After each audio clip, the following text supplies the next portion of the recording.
Hello guys, this is Goodlike, and this is another extra video of Dark Souls 3 already, yes, because the last session was actually really short, but it had some fantastically shitty elements.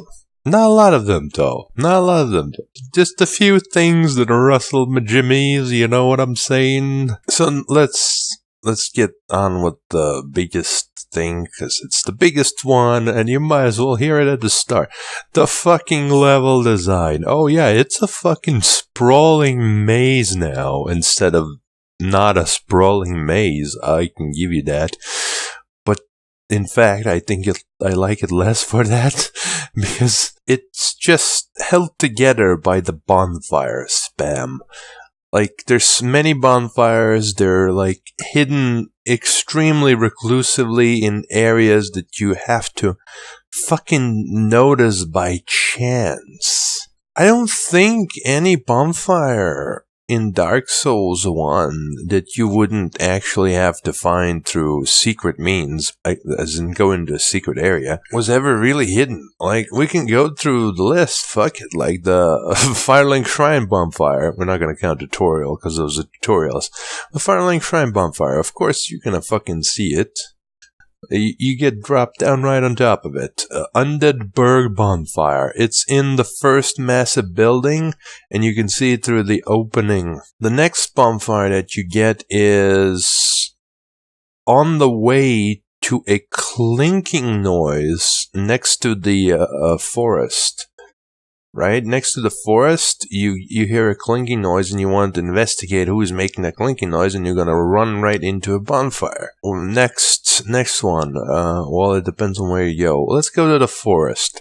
So, the next bonfire is actually hidden bonfire. I'd say it's pretty shitty, but you don't technically really need it. You only really need it for Knight Artorias' doggy for Sif. I suppose that's a pretty shitty bonfire, about on the level of these bonfires. But still, it's comparatively less, because through natural gameplay, you will be reading all kinds of signs, and someone will have put a sign, hey, there's a fake wall here.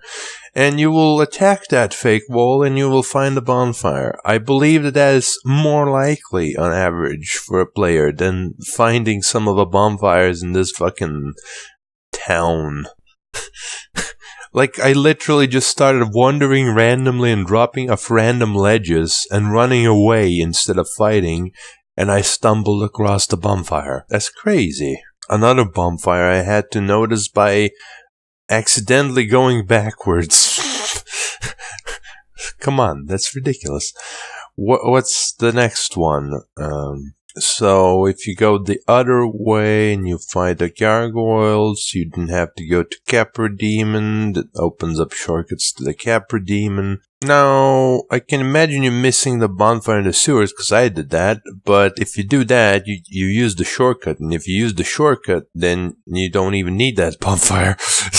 You just completely skip that area pretty much, so it's not a big deal. Beyond that, you have the two Blighttown bonfires, one of which is clearly visible to anyone who pays the slightest bit of attention. That's why I didn't notice it. But it's there. I cannot believe that anyone who would be actively looking for a bonfire would not notice it on that fucking ledge. And the other one is hidden inside a massive tunnel that if you are at the bottom of fucking Blighttown, you're gonna go into that massive tunnel to investigate what it is. So, hidden is the wrong word. Then there's immediately a bonfire on the way to the Ceaseless Discharge. And the other bonfire is kind of under a worm, but there's like at least an item, I believe, beyond the worm, so you will want to kill the worm, you'll kill him, and the bonfire will spawn, and oh yeah, there's a bonfire here, cool. The next bonfire is down the stairs beyond, it's beyond the piss wall. That's how I call it. The wall of piss. But let's keep going. Why not? It's downstairs. You have to take down the stairs. It's right before the I don't remember his name, but the demon which gives you the ring of lava walking. I also don't remember its name. Centipede, maybe? Centipede demon? Maybe centipede demon, something like that. And I didn't even mention the rejected stray demon, of course, but who cares about him? Yeah, so that bonfire is obviously on the way. You're not gonna miss it. Now, you can miss the path to the next area, but if you do find a path to the next area, you will find a bonfire once again immediately on the path and not hidden. There is another hidden bonfire in that particular area, but once again, it only really saves you a bit of time. It's not that ridiculous. It's hidden behind a hidden door inside one of the square rooms in the middle of the lava pools. And yeah, it's better for Bed of Chaos, of course, but still. And then obviously a bonfire at the end of Bed of Chaos, so you can teleport away. So I would say so far there's 2 bonfires, both of which are behind hidden walls, that you will find more than likely, because you will be reading the messages probably religiously in Dark Souls 1, and lo and behold, they will tell you, hey, explore these things. And you will explore these things. Let's go the other way. The other way would be Sen's Fortress? I mean, there's no bonfire Londo Ruins, but Londo Ruins is just the Firelink Shrine bonfire works perfectly fine for the Londo Ruins. It's a bit far, it's a bit steep of a run, but nothing crazy. So let's go instead of there. We already have then 2. I guess Graveyard. Yeah, let's do the Graveyard, because that's the final offshoot, and then we can go all the way to Anor Londo. So the Graveyard bonfires, there's one in a room that you pretty much have to get into, because you have to flip the switch, so you're gonna find that one. The next one is a little bit hidden, but you can see it as you progress the area, and you will therefore look for it. And I believe there's one more bonfire? Maybe not. Maybe not. Maybe not. No, I don't think there's one more, but it's been a while, so I might be wrong. After that, it's the Tomb of the Giants, for which you need a light source. Assuming you have a fucking light source, you don't even need the bonfires. Like if you get the skull, because the skulls will just show you the way. So who cares about the bonfires? But again, you will notice the bonfire rather easily. The first one, because you will stumble right into it, and unless I misremember, and there is no bonfire at the start of Tomb of the Giants. Maybe there isn't, actually. I feel like I perished when I entered the Tomb of the Giants first time, because there was no bonfire. Yeah, I guess Tomb of the Giants has a bit more of a hidden bonfires, but they're always at kind of a lower level, and I feel like I remember them making a specific noise even when they're not burning, which really attracts you. I don't know. Maybe that's just my wrong memory. But yeah, let's give. I mean, this has to be somewhat of a competition. So let's give all of a Tomb of Giant, which is 2 more bonfires, a bad rating, which is still better than what we have in Dark Souls 3. And I'm not even going to talk about Dark Souls 2, because forget that game. So now we go to Anor Londo. Anor Londo, first we go to the Sand Fortress. So the Sand Fortress has 2 bonfires. The first bonfire is the one that you already found. So I guess that one doesn't count. And the second bonfire is at the very top of the Sand Fortress if you jump off a cliff. So again, I would give this bonfire a poor rating because you cannot see it, and you really have to either know that it's there or have killed the giant and then backtracked to reasonably see it. It's one of those places where you can't read the notes. You could guess, oh, maybe there's something off the edge, and go walk to the edge and then, almost die or something. But yeah, I'd say that's about as bad a bonfire as it gets in Dark Souls 1. And then you have the bonfires in Anne Orlando bonfires. Let's actually go to the archives first. Obviously, the first Anne Orlando bonfire, you're gonna find it because it's in a very separate area that invites you. Bonfires in archive. I believe there is one right before the lift, right? Maybe? It's been a while, I don't remember, maybe there isn't. But I vaguely remember there being one, at least. Yeah, I think the reason I am confused is because I didn't quite get to it the first time, because I was fighting the fucking bulls and died or something, and that's why I think that it might not be. But I'm pretty sure it's there. And then on the second bonfire is inside the jail, so you get there by dying to Seath, and then you're in jail, and then you have that bonfire. And the last bonfire is the one on the other side of the archives that overlooks the outside area of the archives, which leads to the Crystal Cave. And that bonfire is... there's no way you're gonna miss it. Like, it's in such a conspicuous area, you will go check it out. Okay, now we can go to Londo. Londo has one hidden bonfire for the special boss. I don't think that one matters, so we're gonna ignore it. And it has one more bonfire inside the ruins, which I don't think you can reasonably be expected to miss. I think you would check out every fucking door inside the actual castle. So I think you would find that bonfire. I think you would easily find that bonfire, in fact. There's obviously the one after Unseen Smoke, which is also not too bad for traversing the castle itself. I guess we don't really count the boss ones. I just counted the very first one because I felt like it. Point being, after all this mess, we've explored every single bonfire in the fucking game of Dark Souls 1, and we found that there are 2 bonfires that are hidden behind walls, which may be a little bit bad because they are pretty important bonfires. There are 2 bonfires in Tomb of the Giants that are in Tomb of the Giants, and Tomb of the Giants is notorious for being hard to navigate and see in. And you have 1 bonfire in Sen's Fortress, for which you have to pretty much know that it's there, or be insane, or be extremely unlucky. It's one of the 3, or just be so extremely exploratory that you would go to the very fucking end of the level and backtrack all the way, checking every single fucking corner on the way, which you wouldn't do. And in Dark Souls 3, like this last session, the bonfires were kind of on the level of Sen's Fortress.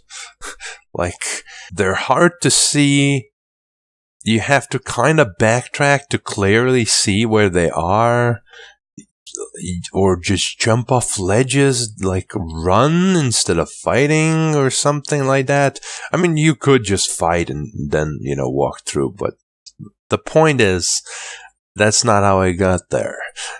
And I don't think that you can expect everyone to kill everything in the goddamn fucking village every single time and then casually stroll over this path. That's just too much. The point is, the bonfires are fucking hidden constantly. They're out of place, hard to notice, and spammed as well. But there are also somehow not enough of them.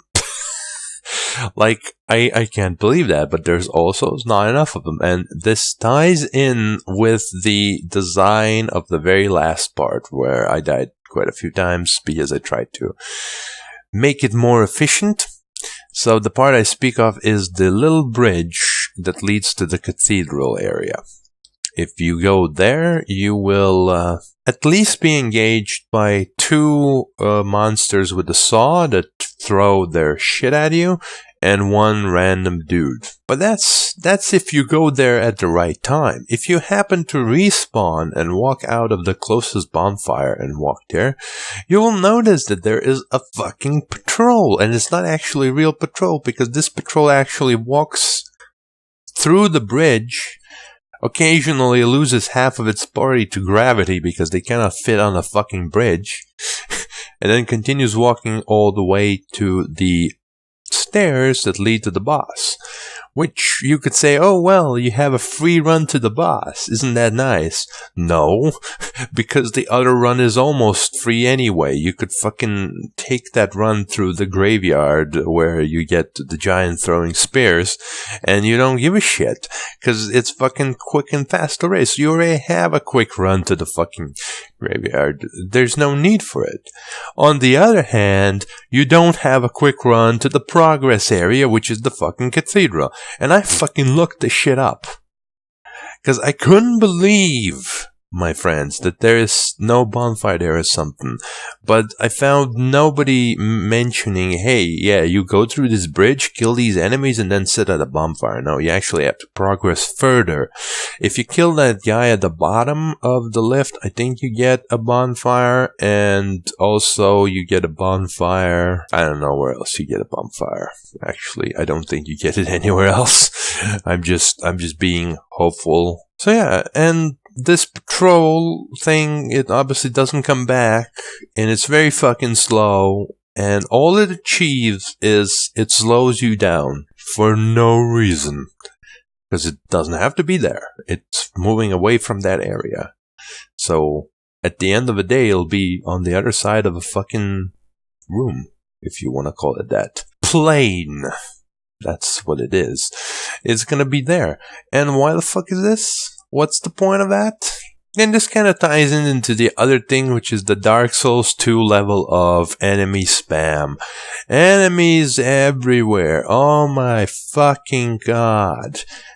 Do you know how many enemies there are in Sen's Fortress if you skip all the ones that you don't have to kill, because they're like literally out of the way?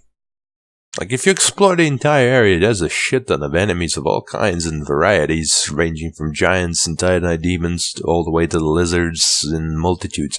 But let's for now ignore the ones that are clearly in the side areas and count how many enemies do you have to kill. And I count 5. And I believe one of them is non-respawning. I mean, no, that's not fair. There's 7, actually. I forgot the very 2 at the very start, because I forget them. But you can kill them with a trap, so they barely count. Okay, so you have the 2 guards at the very entrance, which can be dispatched, at least one of them, with a trap. Then you have the guard on the way beyond the first swing set. The guard beyond the second swing set. Then you have the guy in the way, on the way to the boulder room. You know, the boulder room? Before the boulder room, there's another snake dude, which will, and there's 2 rooms, and they're connected with an area which has a trap in between. If you step on it, it shoots from behind you. So, the snake guy walks into the fucking, walkway as you approach. But you can still, hop on the trap and just hug the left or right wall, and the missiles should miss you. So that's 3. I don't think there's anything. Yeah, there's no mandatory monsters on after the 3rd swing set, I don't think. There's some that they're there, but you can totally ignore them. Same for the 4th swing set. There is a dude that'll try to shoot you, but he's going to be ineffective as soon as you get behind a swing set, because he'll start hitting the swing set, so you don't have to care about him either. He's not going to chase you. And then there's one more knight on the way that you kind of have to kill. The one with the crossbow on the 2nd part. And that's if you don't unlock the fucking shortcut. Like, I totally forgot about a shortcut, which kind of makes the bonfire not so bad, doesn't it? Yeah, because you could have the shortcut instead of a bonfire. I totally forgot about that as well. Yeah, because I don't use it. That's why. If you use the shortcut, then you only have to kill 3 enemies, which is actually barely less. That's how ridiculous it is. And then you obviously have to kill the giant that throws the bombs, otherwise you can't really fight the boss properly. So, for comparison, how many fucking enemies are there in the way between you in this fucking village that will chase you for fucking ages between the start, which I'm even going to be generous and say is inside the village rather than outside, where you get thrown by the, whatever they're called, gargoyles, maybe? They don't really look like gargoyles, but maybe, after you hold the banner. Like, I'm not even going to count from there, but let's count from the actual first bonfire. How many do you need to kill? It still counts, because there are bonfires and shortcuts in Sen's Fortress. I'm talking worst case scenario, run from the very start, you skip everything you can, 7 monsters, one of them non-respawning. And now you look at Dark Souls 3. There's fucking 7 monsters on the screen at a fucking time, if you're lucky. And some of these monsters are fucking insane. In fact, almost every single monster in there is like stronger than the ones in Sen's Fortress. Probably. Maybe not. I remember blocking a lot in Sen's Fortress, so maybe that really makes it easier, but still. Point being, really, is that the monster spam is reminiscent of Dark Souls 2 times, and these fucking patrols are just another fucking sign of it. It's just like, oh, we don't know where to put these monsters, let's have them walk around a bit. Get in the way, so, you know, this area which you want to go through quickly because there's no bonfire on the other side. Oh, let's just put the patrol, so you either have to fight the patrol and waste precious time and resources, or sit standing on the fucking wall for 5 minutes while it fucking slowly waddles away. The next thing is that most of the time you can easily engage all of these monsters one at a time. Like, obviously. And in this fucking game, oh, you fucking try to sneak through the fucking bridge. And one of the saw guys is really far away, the other one's pretty close and is looking at you and will obviously notice you. And then there's the other villager that's looking away from you. Even if you sneak on the bridge, as soon as you hit a certain point, all 3 of them will attack you. In other words, there's group AI. I don't think there's such a thing in Dark Souls, or it's very rare, partly because their groups are very rare, but in general, usually you aggro one thing at a time. To give you an example, there's like 3 dragons, like right next to each other on the bridge next to New Londo Ruins, and you will aggro them separately. By range or by arrow or what have you. Not like that in Dark Souls 2, because the game's fucking with you. That's why. It wants you to suffer greatly and have no choice but to engage with these enemies at particular terms that the game has decided. You don't get to strategize. You don't get to do any of that. You have to just take it on. Frankly, these things have truly disappointed me. I don't think I can praise this game for being as good as Dark Souls, no matter what it does going forward. Like, because it already has such shit stains on it, like that. You know, it's still better than Dark Souls 2 for now. For now, please don't get worse. Please, Gabe, stop. I'm gonna go play it now and see what happens. Still haven't edited the previous session, but it's just 2 hours, so we need more. We need more than 2 hours. So thank you guys for watching, and see you in the next episode. Laters.